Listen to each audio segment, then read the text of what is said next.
We're back, bitches. Joey Diaz. Felicia Michaels, Beauty and the Beast podcast. It's my pleasure for us to introduce our guest, whom some of you might know because she filled in for me when I had my surgery. And she just got back from Denmark. Please welcome Danielle Stewart. Thanks, guys. Happy to be at Beauty and the Beast again. What's happening? You Da sexy Beast. motherfucker. I'm looking at the Beast right now. Damn, she's smoking. Look at her. She's been doing the X19 exercise program. We might have to walk over to you and smush our boobies up against Damn, you, Joey. I'll take it. You want Banging to do it that to today. Joey? Oh, No, she doesn't want to do it. No, I to want Joey. his boobies up against No, me. she doesn't want to do it to Joey. No. He's got a nicer rack than I I've had his do. boobies up against No, you don't. Don't be saying that shit. What's happening, beautiful Felicia Michaels? Oh, just doing my Your thing. fucking international scarf on and your hair's all cuffed up. Look at you. I'm Very poised. Stevie Nicks. Very today. beautiful today. This is, Yes, she this is. I got down and dirty last night, so That's the residue? that's the residue. Yeah, you got Saturday night hair right now, I but do it's Monday. have Saturday, Monday morning hair. Yes, I do. And you went to a PTA meeting, which is fucking hysterical. I had to go to a school function, and I was just like, I didn't even have a chance to wash my face off. If you know what I'm saying. She had cock on her breath. Tell her what you told her. She still had cock on her breath, and she had no Binaca in her purse.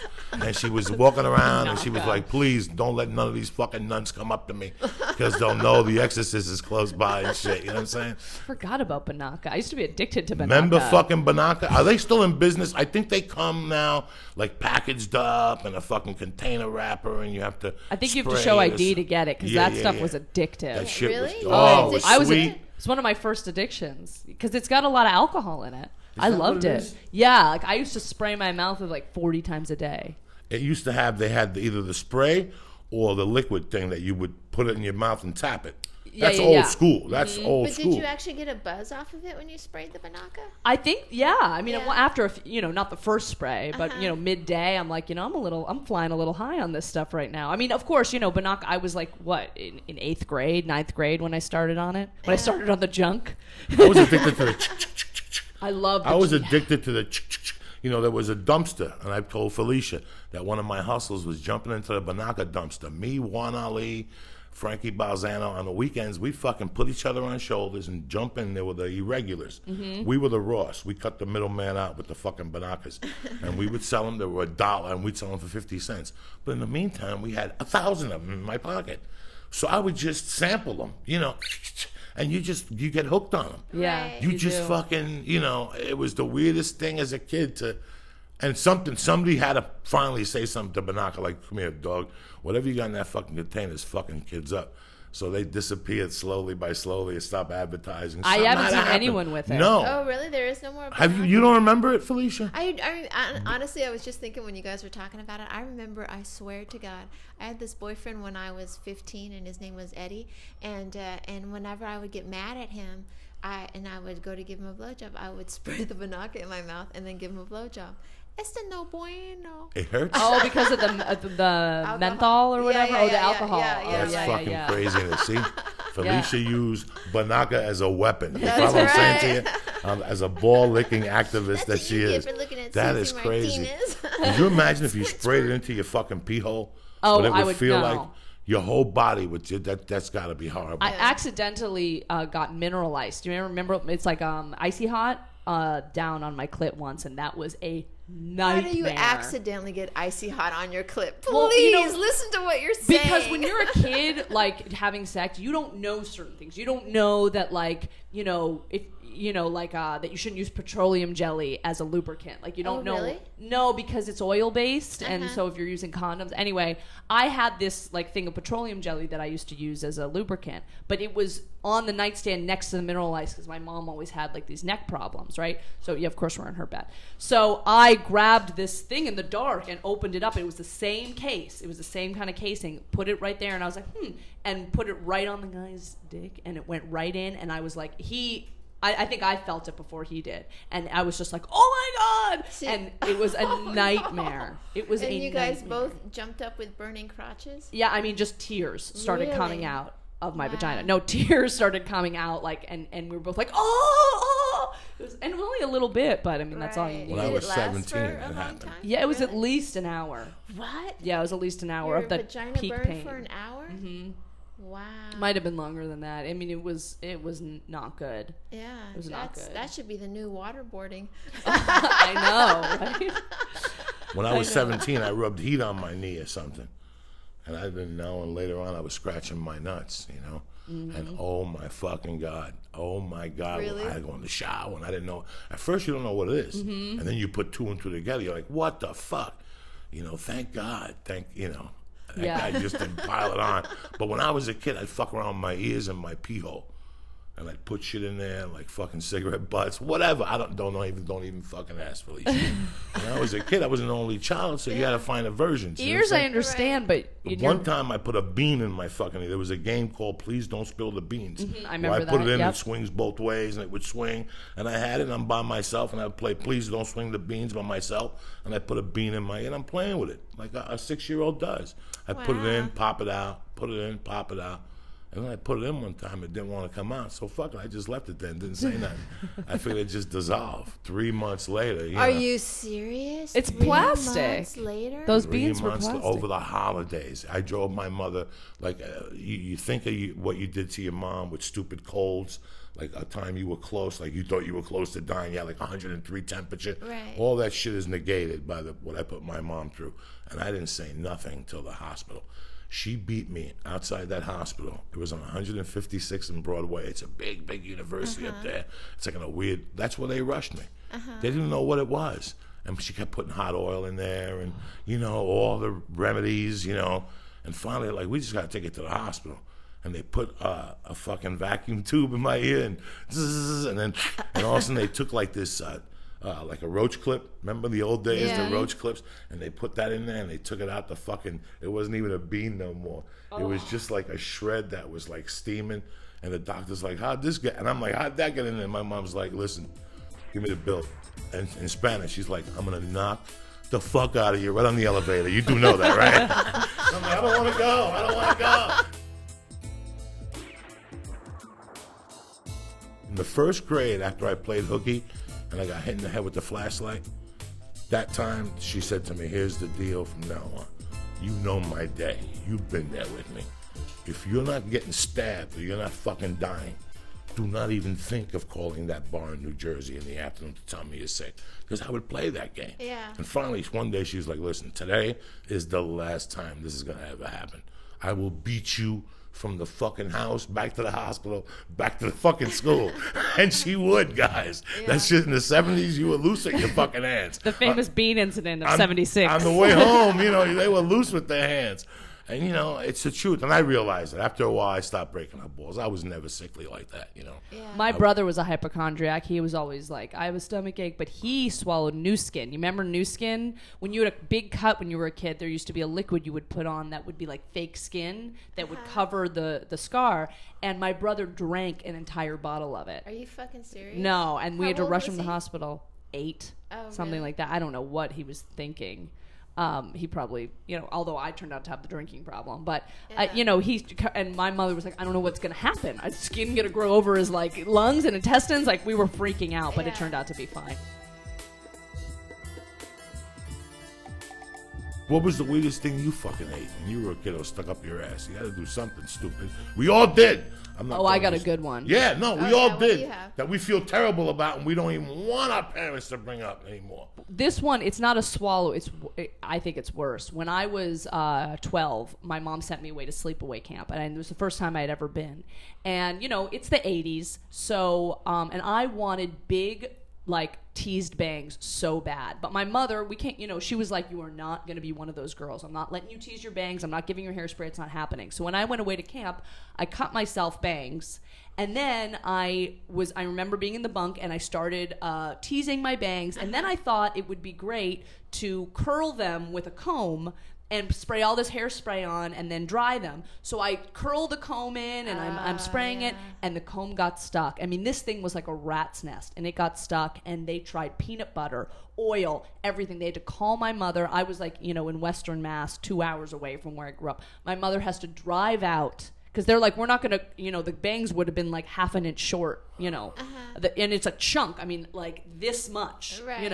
And so my mom had to drive out and sit with me for hours trying to pick this thing out of my hair, and we put everything on it, and she was literally like, "You motherfucker!" Like when she was trying to take it out. Oh yeah, she was so angry. Because you lose your shit. Like that's the thing. Now I'm getting to the point where like I lose my shit, and I'm like, I can't be losing my shit like this. But in the meantime, because you have a life. I doing mean, that. yeah. I mean, of course, you're a kid. You don't know. You're like, I was excited to see my mom, But then when I saw her walking across the lawn, I was like, oh, my mom's coming. And then I saw her storming across the lawn to the bunk like, you are dead.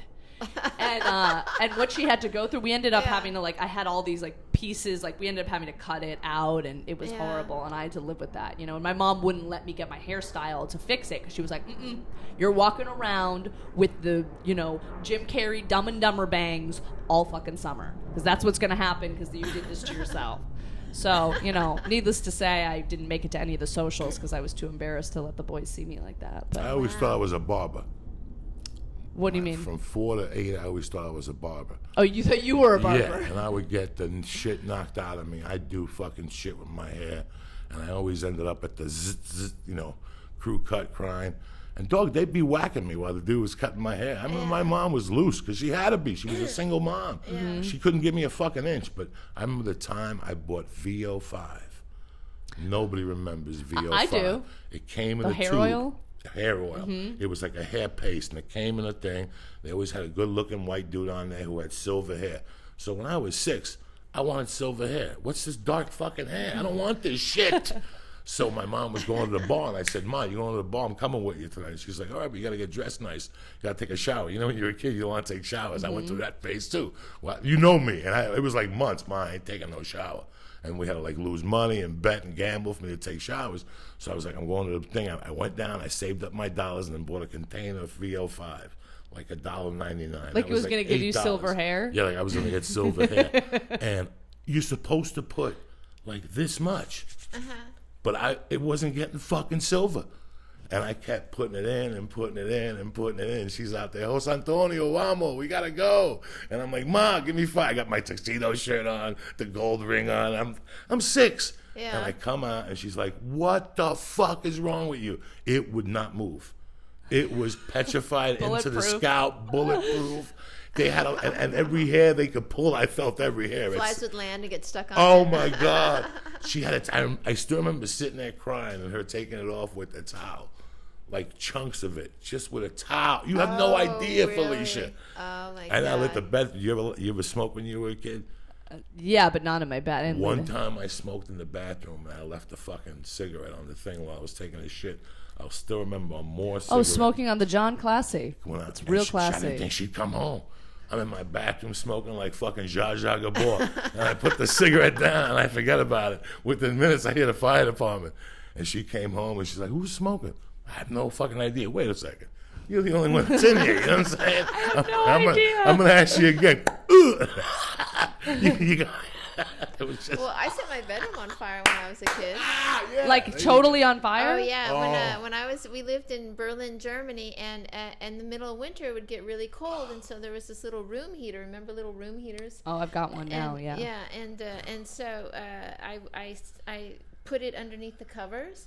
But I would do it for about a week. Every night I just put it in for a minute or two, and then one night I kind of forgot about it, and I went back in, and I went to go pull the covers off, and when the air hit the thing, it went poof, and it was a bunk bed, and it torched my whole bedroom. Oh my God. God. And there was this moment where my whole bedroom was on fire, and it was my brother's bedroom too.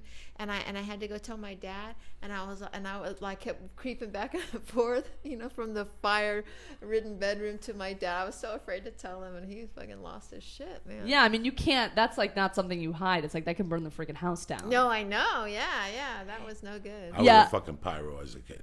I wasn't, but I was. I remember when my first boyfriend broke up with me, I had all these cards and love letters from him, and I was like, I'm burning them. Meanwhile, I had wicker bedroom furniture, including a wicker basket. So I'm like, I'm seeing it in the movies. I took the stuff and I set it on fire and I threw it in the trash. All of a sudden the whole thing's like, and I was like, Mom! So horrible. So Till this stupid. day, I love anything to do with that shit. Like deep in my heart, like I was a young pyro in New York City in those days. What's the craziest thing you ever caught on fire other than the wig, the hooker's wig? The craziest thing was, all right, like I've lit things on fire that's, blah, blah, blah.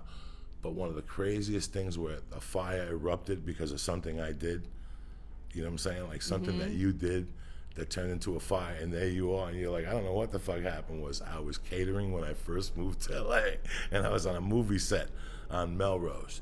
Don't ask me, it was a big movie, 20 trucks, and somebody called me that morning and goes, dog, we'll pay you $200, just do the lunch. Pick the stuff up. You had to pick it up right by Barham. Right by the 101 South, right there, that little fucking diner. I think they still even do it. And he goes, pick it up and take it down. It was down on Melrose, and I had to take it down. And I didn't know there was hot grease in the pan. So I pour it in the garbage can. I put the thing back like nothing. And I go take a piss. I go smoke a half a joint, and I come back. And the whole table, the garbage can, it's inflamed. And you know me, I don't know nothing. Right. I don't know nothing. I don't know. What happened? Oh, my goodness. And they're all there, and they're like, lucky you weren't here. And I'm like, oh, who could have done something like this? I don't know. It wasn't me. I'm a professional caterer. You understand me? I'm going to find out and get to the bottom of this. And it was the first time that I was red in the face, and they were like, maybe he lit it on fire himself, but maybe he didn't, because I was I couldn't believe it went up in flames. Yeah. I don't know nothing like that, Well, Yeah, my mom used to always catch herself on fire because she was on severe amounts of drugs, and she would lay in this recliner and she'd fall asleep, smoking a cigarette. And one day I woke up and I go out into the living room, and the whole thing is on fire, but it's still like she can. It had been on fire, but she had put it out in the middle of a drug haze, and she was laying in like this half burnt. I love your recliner. mother already. I know, and I was like, Mom, what the fuck? You know what I mean? Like that was kind of scary when you're. That's 12. like, those are stories you hear in Alateen. Yeah, you know what I mean? My mother was passed out and on fire. I know. Crazy. I lit my hair on fire once. My friend had a 4-foot bong. We used to have to get up on the couch to smoke out of it. Oh, really? And I had long hair like this in high school, and I tilted my head down with my face on the bong, and I lit it up, and I just thought I was great. And my hair's over the bowl, and the flame was just one of those lighters that was on high, and it just went up, and my hair, nothing smells worse or burns faster than hair. Yeah. And all of a sudden everyone's like, oh, it just goes. And it was just completely singed up the side. I've seen like the hairspray thing, but when I was a senior in high school, we used to hang out in front of Pathmark. And there was a bum that we knew. We knew his brother. His brother was an all-state basketball player. He was amazing, but they had a big family. I've told you this story before. His name was Bobby Cow, and he lived in Hudson County Park, and he came out with weeds in his hair and stuff. But we became friends with Bobby Cow. He was old enough to buy us booze. So we saw Bobby go in there and buy us booze. So all of a sudden we got older, and one day he's with us, and he had I'll never forget this because it was a joke that didn't go really bad, but he had the winter suit on. The thing that snowsuit? covers you up, with the zipper from here. And we're hanging out there, and we're talking to Bobby Cow, blah, blah, what are you going to do, Bobby Cow? And all of a sudden, I'm sitting there, and I light this newspaper, the tail of it on fire, and I put it in his back pocket. And I go to the front of him, and I'm just sitting there, and all of a sudden, I could see the smoke. And somebody normal would go, you smell anything? And he's like still telling us the story. He's half wackadoo anyway. And all of a sudden you just see like, every once in a while, you just see like a flame pop up. And we're like, at this point, the 3 gorillas I was with, we were all looking at each other, but we were dying of laughter inside. We couldn't even. And next thing you know, another flame, and black smoke when it's black. And he's there telling the fucking story. And you can see the leaves in his hair. And you're focus. like, when is a leaf gonna? And we're like, Bobby Cow, you're on fire. And he's like, no, I'm not. I'm just hanging out in the corner. 'Cause he thought we meant you're on fire. You're killing. Yes. And so we're like, Bobby Cow, you're on fire tonight. He's like, come on, stop it, guys. I haven't been on fire in years. We're like, no, you're on fire. He's like, you motherfuckers got me. Yeah, pyro is a bad thing. That's for a kids. bad addiction. That's a bad addiction. That's a bad one. And I had it as a kid. The worst thing I lit on fire was 205 West 88th Street. I lived in apartment 3A. And I used to my mother had a bar. So I used to go there, and whenever every week a guy would come, plus my mother would go over and buy 45s. Remember the 45? Like the records? Yeah, because we had a jukebox. Yeah. So they would switch to 45s, and I would take all the old ones home. I didn't take them because I liked that music. I would take them because I'd fling them out my window, and they'd fucking chop your head off out there. And kids would play stickball out there. I'm telling you, I was a professional lunatic. But they're even better if you put the circle with paper and light those on fire and fling them. And I put firecrackers. I mean, I was crazy at that time. I had my dad wasn't there. It was just my mom. She had all this shit going on. I was just figuring out ways how to entertain myself. But that little yard on 205 West, even if you Google map it, You have a high threshold for entertainment. it's still there. Yeah. They park cars there for $90,000 a day now, Yeah. like for those buildings. But that parking lot, I caused chaos one time because I flung one of those things. But at the bottom of that parking structure, there was paper. It was the 70s. And I didn't even think about it. Next thing you know, I'm going outside with my white thing on. I see fire trucks. And they're like, who could have done something like this? You're going, I'm getting to the And bottom that's of what this. scared me. That's what scared me. That Yeah. time. Oh, that that scared was the you? time Yeah. that I was. We used to fuck around back there. So did you, when it scared you, was it easy not to do it at that point, or was it hard to be like, no, put the lighter back, you know what I mean? Did you feel There was no lighters in those days. Yeah. It was the days where you had to fill up butane. So either you had a badass fucking lighter, which is class. Yeah. In those days, you took a lighter out, it had your initials, had a picture of your wife's pussy on it. You fucking lit your fucking cigarette. You put it back real slow. Remember, it even went click, click. It sounded like a gun. Right. You either had that, or you were fucking a pyro had matches. What fucking? You Yeah. had those big long kitchen motherfuckers. Strike anywhere. Strike anywhere. Yeah, whatever. yeah. Love the strike anywhere. You're like, really? Anywhere? Like I'm striking them on my skin and Oh stuff? And then once firecrackers came, I striking knew on it. your clit? That thing's already on fire. That's a great trick to take a guy home and go, excuse me, do you have a cigarette? Put your labia together. And just fucking light that match.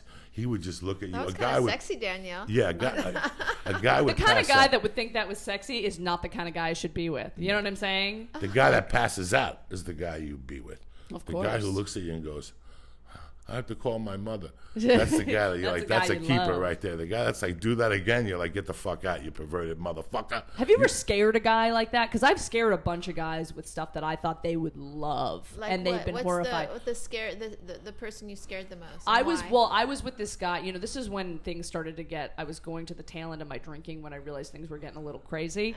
I remember I was seeing this guy. We were heavy in the early sex phase, and I brought him home, and I was like, I'm gonna blow his mind. And I put on this like sexy negligee thing, and I took out. I had this like vibrator dildo thing, whatever, and it was pretty big or whatever. And I just came. I walked out of the room, spread my legs, and just started using it on myself. And I thought he was going to think it was the hottest thing since sliced bread, if that's hot. And I just thought he was going to go crazy and ravage me. And the look, he went white. He'd never been with a girl like that. You know what I mean? I mean, he's like this Irish Catholic. And he was just like horrified. And I mean, I couldn't.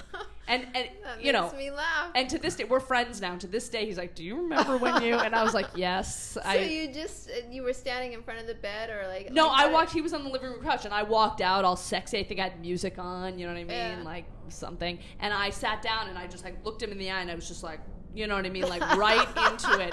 And I thought he was gonna think If it you was guys so could hot. see how she's. Yeah, like just like this look Acting on my that face, out. like I was determined. Like I have sex on the brain, and I can't even wait for you. I'm going to use this plastic dildo on myself. He probably peed himself. Well, there's a percentage of guys that would think that that was really hot. You know, they'd be like, this bitch is crazy, and that's hot. But he was very, kind of conservative and normal, and he was like horrified by it. I mean, just horrified. Nothing happened You after too, that. would you have been horrified? I'd be horrified. Really? I'd have to get on my hands and knees and do 2 lines of coke and think about what happened. But once the coke hit you, you'd be in, right? After we started talking a little more and I got to know you know what I'm saying? Like, because I want to know So how he's deep like, we could put take the this. dildo How, down. We need to how chat. deep we could take this party. If you're going to take me into Satan's fucking corner, to me, that was Satan's corner. Yeah, well, obviously, I showed you how deep we're going to take it. When 7.5 inches of plastic. That's how deep we're taking it. I mean, look, if a girl is going to spread her legs and shove a dildo up her, I think it's safe to say she's probably game for anything. I mean, at that time, I was. I was Yeah. totally game for anything. You sat here, you both have sat here, heard the stories that I've told you, ladies. All the craziness. Now, here's the flip side of this.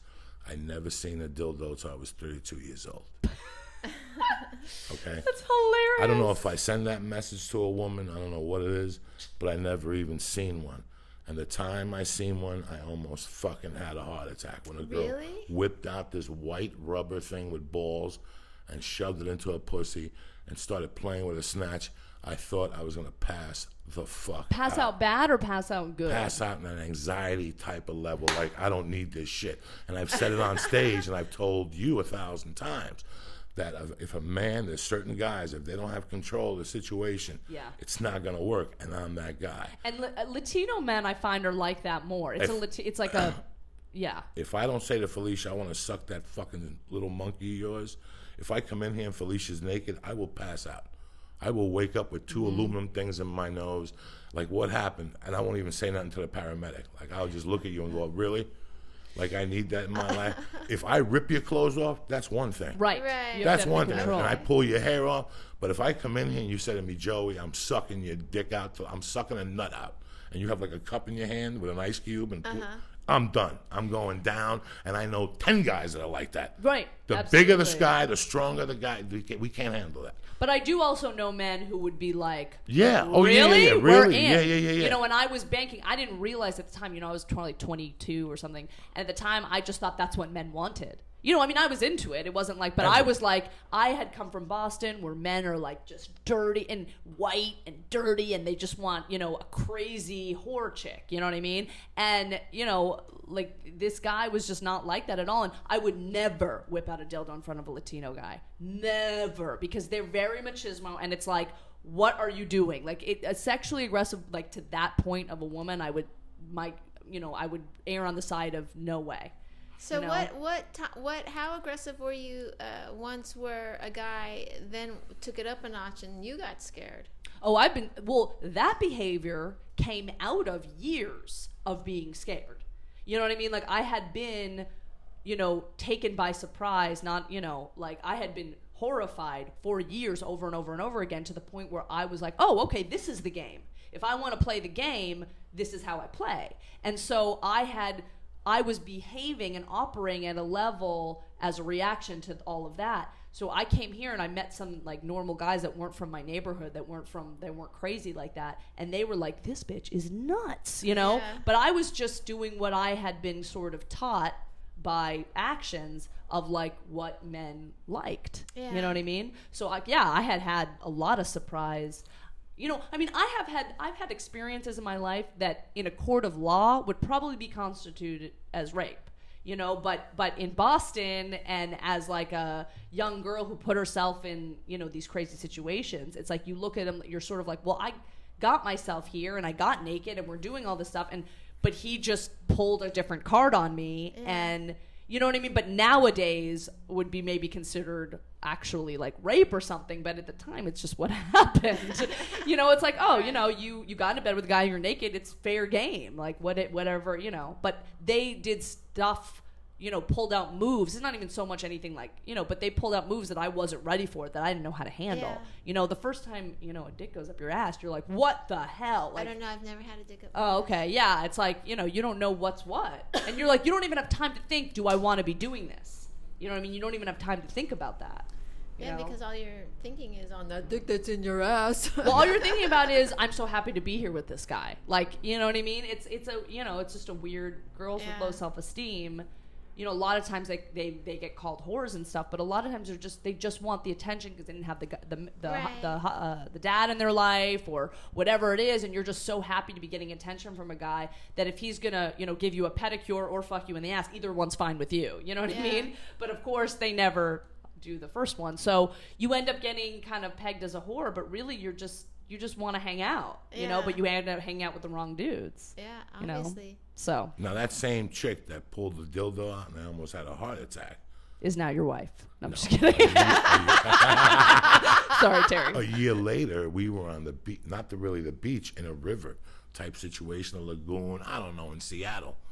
And I knew now, after she took the dildo out that day and I had to digest it, I had to ask her some questions. I'm not kidding you. Like, I'm like, listen, this is, and she had a sugar daddy. I never knew that concept. All the things I had been involved in, that's why I never knew that stuff. growing up, the women I grew up around, I didn't know nothing about a sugar daddy. I met this chick in fucking Michigan, and she had a 50-year-old fucking sugar daddy. So wait a second, some guy pays your rent, and he comes over and fucks in the ass once a month, and that's it? I never heard that kind of language in my fucking life. When she would open her mouth, like, I would just be mummified. And the stories she would say, it was like, but that same girl, we were on a riverbank one time, and we were drinking Bottles and James, the wine cooler. And she had a bikini on, and I started playing with her pussy with the Bottles and James. And one thing led to another, and I slid her little bikini over, and I was playing with her clit with the Bottle and James, and it was sunny out. Nobody was around, but there were people around, you know what I'm saying? And she spread her legs more, and I slipped the Bottle and James in. I was slitting it in. Now I started getting excited, and she's getting excited, and her hips are moving, and I'm ready to come in my pants. And all of a sudden I hear, and all of a sudden I hear, and a bunch of blood came into the bottle. So I think I'm gonna fucking die right now because I just cut this bitch's uterus open. No, the suction from the bottle sucked the period out of her fucking cookie. So I fainted right there on the spot. And I remember waking up like, this is a disgusting story. So do you understand where this crazy bitch took it? She took it to the next level with me. I know we were in Miami one time. I was there for New Year's doing comedy. And she goes, come home. She goes, come home in between shows. That story is just wrong on so many levels. I haven't even digested it yet. Because I didn't know, and I fainted. I was out for 20 minutes. She had to stand me up. Oh, you hate blood. Yeah, I can't see blood, so it shocked the fuck out of me. So this is the extreme I'm taking it to. If you want to be crazy with me, I'll be crazy with me, but let me fucking kind of call the shots. You suggest it to me subtly. You turn over. But we make it think Don't it's your tell idea. me, fuck me in the ass, you Cuban Right. wild man. I'll pass out. I'll put my clothes on and run out that fucking door like my asshole's on fire in the will. But if you just kind of stick it up a little more, like your asshole, and open it up and like give me the balls to stick it in there, like I'm cooler than you are. And you're like, I'm giving it to you, stupid. Right. That's the type of guy I am. Like I'm just so innocent. Yeah, you're giving it to me like you're high up in the ass. You're giving me that look in the face, like put it in there, chubby. But if you say to me, stick it in that Cuban egg roll, I'm done. I'll have an anxiety attack right fucking there. We got to talk about it. See, that's the worst because I love talking dirty, and it's happened to me before when you're with a guy and I say something, and 90% of the time they love it, but there's that 10% where the guy's like down. Over. No, that happened to me when I was married, and right before we got married and we were first dating, and he was like, talk dirty to me, and I was like, I think I literally rubbed my hands together like, all right, here we go, and I laid it down, and he was on top of me. And he got so. I just will always remember the look on his face, and it was like, wow, this guy. It is so weird, ladies, what we think we want in life, we don't really want. And see, here's the other thing. Like, I've seen old movies where it's like, that's my wife. She doesn't suck my dick and stuff like that. Like, that's the mother of my children, stuff like that. Like, there's that mentality. Oh, yeah. Where guys, like, I swear to God, I remember being 16. It's very Italian. And there was this hot blonde chick that was the equipment chick that would put the Band-Aids on you in football. Darcy Head, they used to call her. She was stunning. Darcy Head? Head. That was like her AKA, Darcy Head. Oh, because she sucked a lot of dick. We were at a pool one time, and we went to change, and she was in there. And I remember her pulling my pants down, like sucking my dick, and I nearly had at How 16. old were you? 16. Really? But you didn't like it. No, I would not even consider it at that time. I was eating pussy at that time. I was fucking at that time. But if a chick even went for my dick, really? no, it was It's not so going to happen. funny. It's so It was funny. not going to That's happen. what I Retarded. I was first retarded. thing we learn as girls. Yeah. Retarded I was. If I said to you, grab that fucking dick and put it in your fucking... I remember I was about 19 and the chick told me to come in her hair at a discotheque in New York. I nearly went into fucking, like, just battle. Like, I couldn't even believe a woman would say something like that to me at that time. Wow. I had to get into it really slowly. But in the meantime, I'm mugging hookers and light their wigs That's on what fire. I'm saying. So I was a walking contradiction. It's just something that you cannot figure. At that same token, when I was 16, I went to that hooker house, and I've never been with a hooker since. Like, I can't even be around that shit. Like, when that lady said, for an extra $10, you could eat my pussy, you have no idea, guys. That was like the lowest my life ever was. But that's what's so confusing for girls, and this is something I was up against a lot. I was so confused as a young girl because I would see these guys. I hung around with these hoodlums that would jump the fences at car dealerships and steal rims and tires, and they would go, and they would do all this stuff. They would make what are those, air guns, and blow their faces off and shit. And they were doing all this crazy stuff. But then when you got into the bedroom, it was like I thought, like, oh, you're crazy. I'm gonna act crazy, like, because I want to be with you. But then they would pull like the shit you're talking about, where they would be like, whoa, a woman doesn't talk like that. And I'm like, you just set a fucking building on fire, motherfucker. You can't say, me saying something like, I just want to suck your dick is, you can't handle. Yeah, you can't set a building on fire and then spoon. You can't do that. Yeah. I mean, it's weird.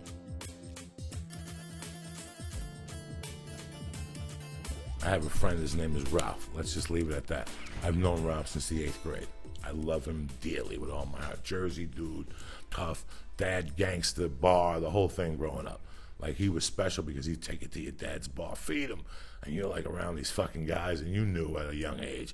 They'd give you T-shirts and hats and ask you what sneaker size you were. And we became friends over the years. And I always knew Ralph was a good-looking dude, but he was heavy set. But his family had cash. They had an elevator company. They were in charge of the elevator union. I know for a fact. I know what his wife looks like today. Badass Italian chick, the whole package, big tits, fake. He's a horny motherfucker. All right, he came out to Universal City about 2 years ago, and we're at breakfast. He's with his kid and his wife, and then the kid and the wife go away, and it's just me and him. And I know a friend of ours that's fucking completely banging. That's got 2 daughters, and is 45, but she looks like she's 28, and is just amazing. Just brunette, the whole fucking package. And they've been kind of an item, hot and cold. He's my age, 48. This was 2 years ago, so he was 46. This is what the man said to me. We sat across at breakfast, and I go, so, I heard you've been given, what's her name, a stabbing lately? And he goes, yeah. He goes, but I had to end it, dog. And I go, what happened? He goes, she's a fucking animal. And I go, what do you mean? He goes, I just fucked her for 20 minutes. I go in the bathroom, I come out, and she's got a dildo in her pussy playing with it. I was never so rejected. Like, he just broke the fuck down. Really? And then I asked her on the sly, and she's like my sister, so she'll tell me. And she goes, I go, what happened? He goes, you know what happened? I was playing with my pussy when he came out of the room, and he nearly fucking had anxiety attack. And he's really got a bad heart. Yeah. Like, he's one of those guys that went on the whatever diet, no carbs, and the kidneys shut down. He died in a restaurant. It was the only restaurant in New York that had the machine. There was an off-duty cop. His shirt was on fire. I mean, he's really got a heart condition. He looked me in the eye, and I know this guy's roughed up dudes and makes payoffs. He's got great stories. And that's what he sat across from me at the age of 46 and said to me. But, that's an ego thing. I don't mind a freak, but that was fucking disgusting, Coco. But that's an ego thing. That's like, he's like, I thought I finished her off, and here she is needing something more. And that's like that. I mean, to me, I know girls who do that, who end up, quote unquote, finishing themselves off because they don't, you have to be really in a relationship with a guy, you guys have an understanding to do that, because, you don't want, if I thought I fucked some guy so good and I went into the bathroom and I come back and he's jerking off, I'd be like, what the, really? Although, well, that's not true. And if I thought he came, and then I realized he didn't, maybe. I don't know. I guess it's like an ego thing. I mean, he obviously thought that he, like, satisfied her, and then he comes back in and she's still not done. That says to him, I'm not a man. You know what I mean? That's like the ego thing. Really? I don't know. I've had guys jerk off, like, after we've had sex, but that's because I came and I was done. Right. You know what I mean? Or I was just done. And sometimes they're like, well, I need to come, and, that's fine. But I don't know. Women don't have the same ego around sex as guys do. I mean, guys, it's very... No, there is. Like, if you're a woman and you're with a guy and you can't make your guy come, like, that makes you feel bad. When I'm early on dating someone, I ask them, can you come from a blowjob? I need to know. Because there's guys who just are like, I can't come from a blowjob. We can't be together. Yeah. I have to be with a guy who can come from a blowjob. Because it's just, my ego can't handle it. Yeah. I don't have fun. I'm not going to have fun in the relationship. Yeah. You see the type of women we have here on Beauty and the Beast? These bitches don't fuck around. I only run with professional cocksuckers. You understand me? This is the gift of being on the Beauty and the Beast podcast.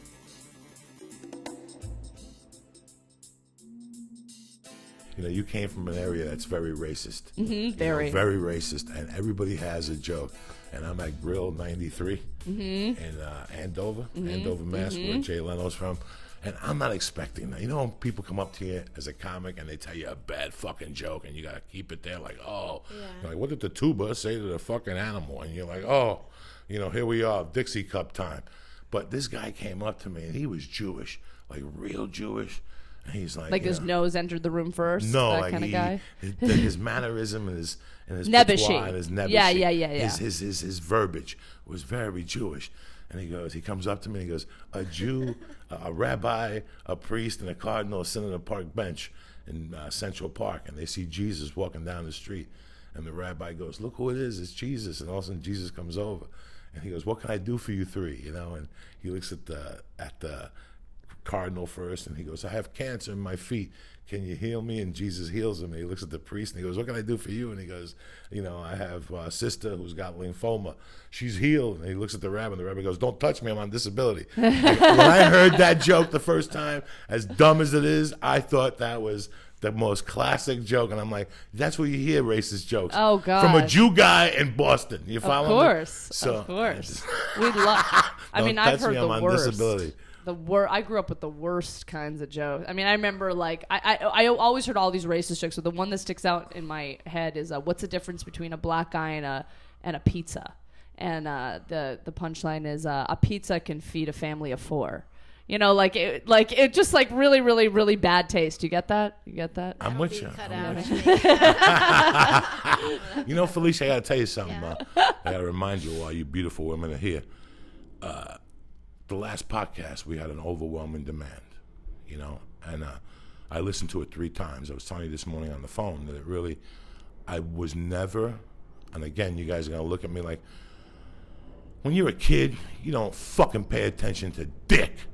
It's till after 30 that people start dropping around you who matter to you. And it's like everything has something to do with cancer. So you're scared of it. You look at it like whatever the fuck it is. You know, I know as much as I could for years. You know, in the back of your mind, like, I'm never going to get it. And I'm just going to keep moving forward. And all of a sudden these people around you get it, you know. And I go to one of Felicia's barbecues and I meet this chick and she's cool as shit. And all of a sudden Felicia tells me that she's got breast cancer and you bring her on the show. And my friend Julia. She was here when we were talking, you know. It was no big deal. Like, I felt her pain, you know. But it was when I listened to the podcast. And I always get emails. We get emails from people saying, hey, man, your podcast makes a difference. It was the first podcast that made a difference for me. Like, I really felt like I cried, I laughed. You know, it brought me through emotions. But it really made me aware, like, of breast cancer. Like, I didn't know, like, what it did. Like, I Wikipedia'd it, and I looked into it a little bit, the pain, all this shit, and I didn't know. And it's like, you know, they fucking put a camera in a fucking phone. You know, they put a fucking camera. Every time they build a new fucking phone, that's what they sell the phone on. That the camera, you can shoot a motion picture. But you can't kill this fucking cancer thing. You know, all this money, you know what I'm saying? Steve Jobs is a great man, but nobody fucking can cure this thing.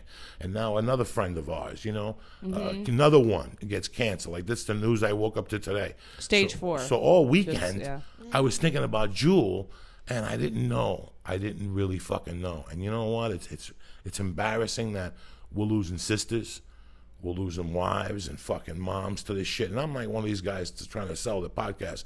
I'm just telling you that I wasn't aware of this, you know. And now I have an awareness and I want to do something. I can't cure it, but I want to help something. I know I could do something, you know. Maybe meet with chicks that have it and try to crack jokes, take them to a movie, you know, something, you know. And it's not about tits or nothing. This is fucking breast cancer. Yeah, it's pretty overwhelming. I personally had never known anyone who had breast cancer. I mean, when I was a little girl, there was another little girl whose mom lived on the bad side of town in some big creepy house, and she died of breast cancer. Like, that's the only memory I ever have of breast cancer, because it doesn't run in my family.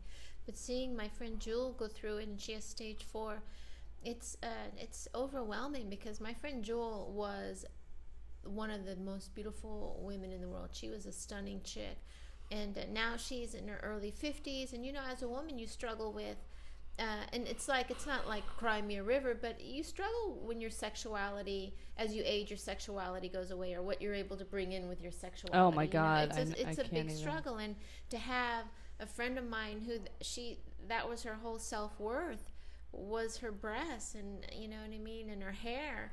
And to have a friend of yours go through losing, you know, it's like she lost her identity. She lost her hair, she lost her breasts, and and it was a really hard thing for her to go through.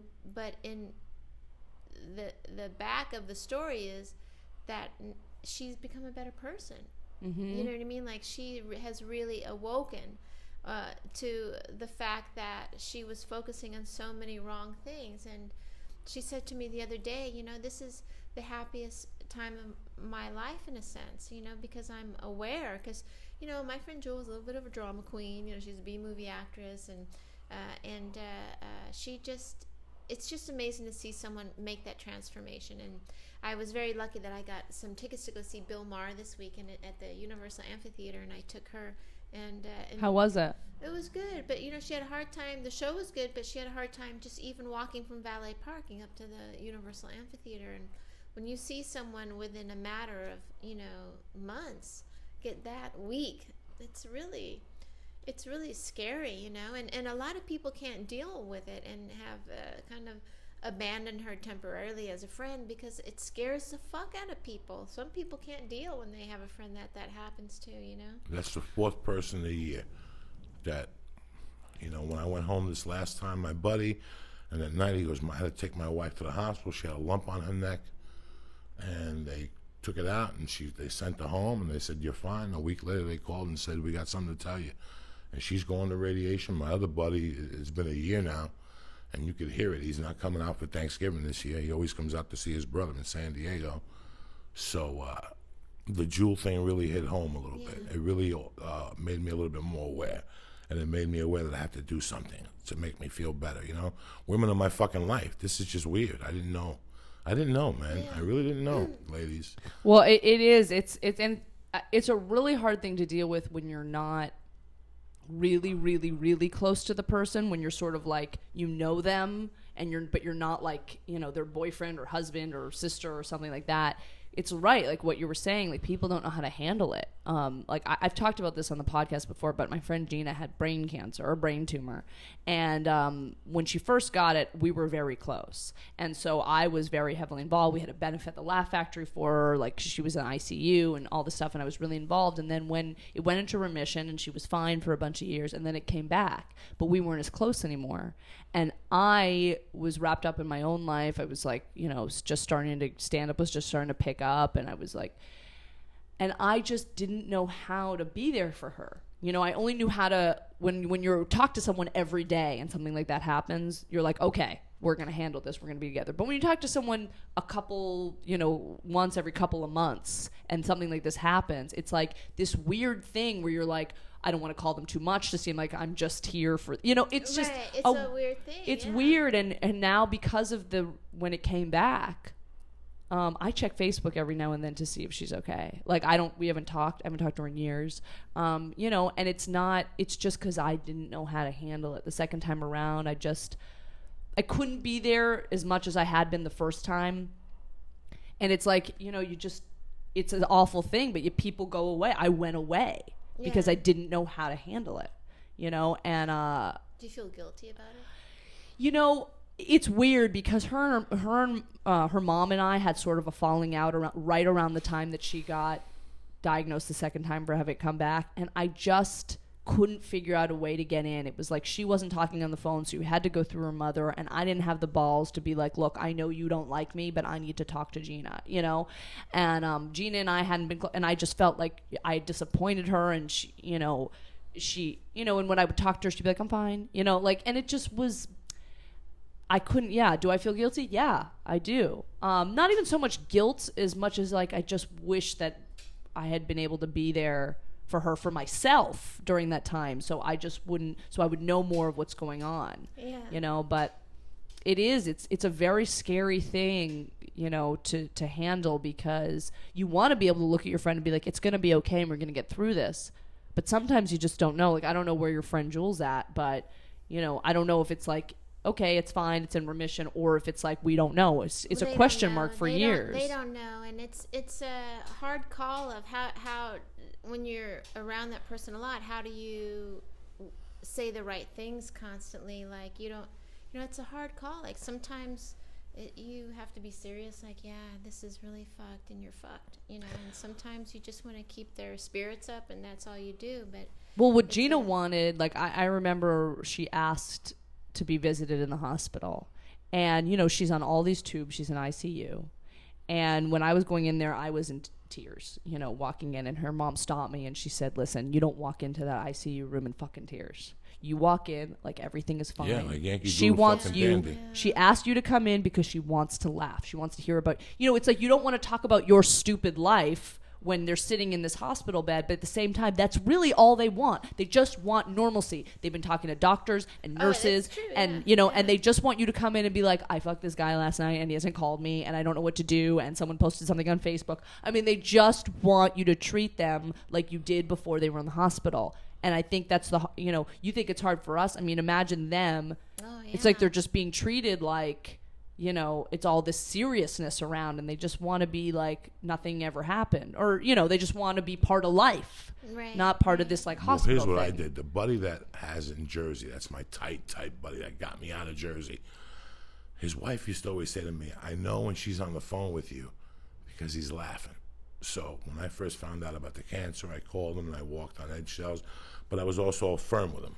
You know, I also asked him the questions I had I wanted to know. He's my brother. What the fuck? So I shook him down a little bit, and then I got off the phone. I cried for 2 or 3 days, you know, and I thought about it, and I go, I'm going to treat him like there ain't dick wrong with him. But I'm going to call him every other fucking day. And I would call him, and I would say, you know what I'm doing right now? I'm listening to Black Sabbath. And he'd say, what song? And I'd sing it to him over the phone. And I could feel him, you know, and I would call him again 2 days later. Because when he first found out how bad it was, he went into shock. You know, he would even say, and then he's a funny fucking guy. So he would say shit to me like, oh, fuck.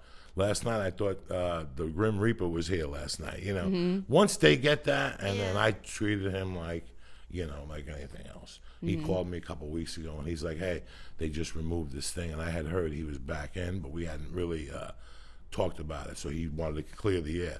And at the end of the whole thing, he goes, so I don't know how much longer I got. I go, so without this, can you still eat pussy?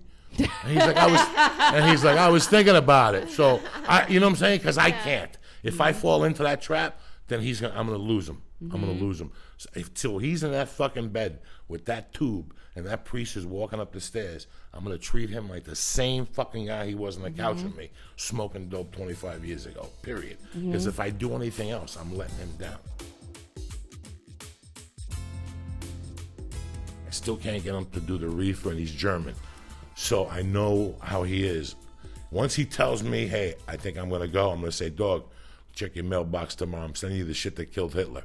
He's German, and I know how he is. So I brought him banana bread, and I brought him some weed, and he looked it up online because he's a genius, you know. Yeah. He went to the Air Force Academy in Colorado Springs, and he got thrown out.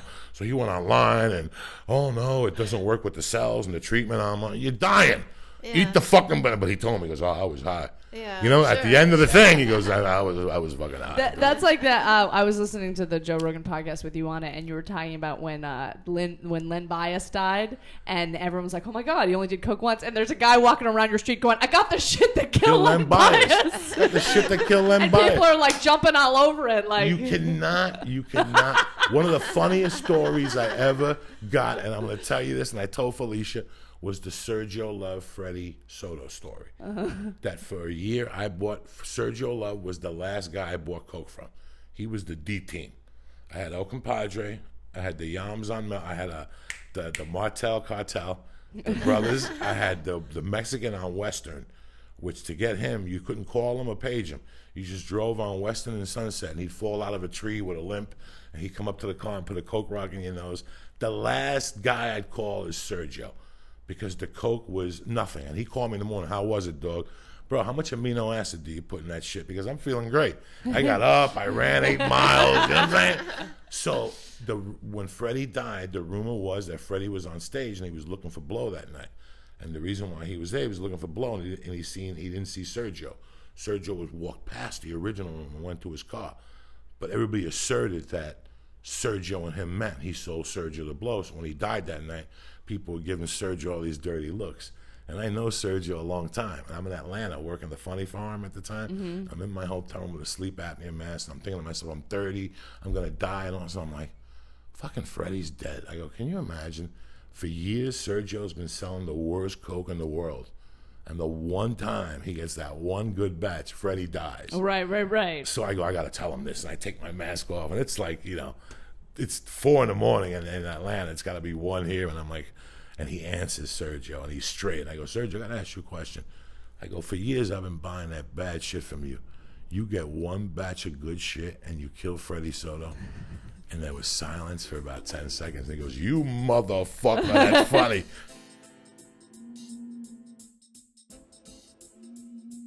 By the way, I wanted to tell you, Danielle, I saw your new website at Danielle Stewart. Thank you, DanielleStewart.com.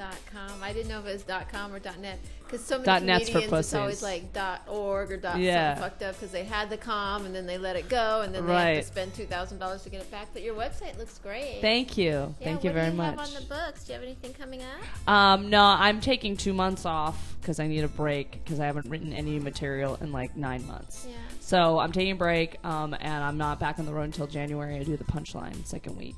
Oh, nice. Yeah. Very nice. Yeah. Thank you so much for stopping by. Oh, thank you for having me. I always loved being on this podcast. Sexy so. motherfucker. You know? Danny Skirts! Danny Skirts and shit. Felicia not looking bad today either. Look at her. Getting that rump roast back for a muffler. Look at this shit. Shake it. It's on there now. I got to put the cookies down. We'll be back, bitches. Beauty and the Beast podcast.